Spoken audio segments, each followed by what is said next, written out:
I am the Tofu Golem. Please enjoy the video. In this video, I will explain how to make canned soup. First, gather your fresh ingredients, ensuring they are of the highest quality for the best flavor and safety.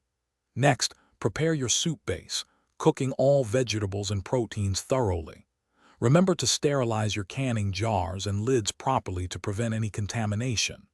Finally, carefully fill your prepared jars, leaving exactly 1 inch of headspace at the top for a perfect seal.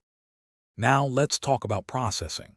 For low-acid soups, which include most meat and vegetable combinations, a pressure canner is absolutely essential. High-acid soups, like those with a strong tomato base, can be safely processed using a boiling water bath.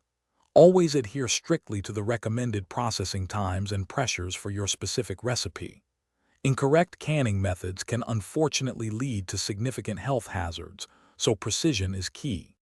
Safety is paramount when canning. After your jars have cooled for 24 hours, check each one for a proper seal.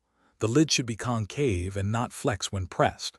Store your safely canned soups in a cool, dark place, ideally between 50 and 70 degrees Fahrenheit. For optimal quality, aim to consume your delicious homemade soups within 12 to 18 months. Always discard any jars showing signs of spoilage, like bulging lids or off odors.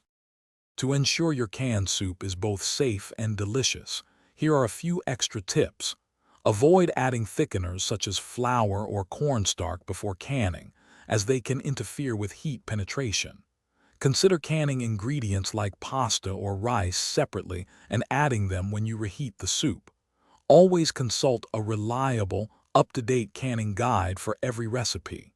Finally, don't be afraid to experiment with various herb and spice combinations to create your own signature flavors. Thanks for watching.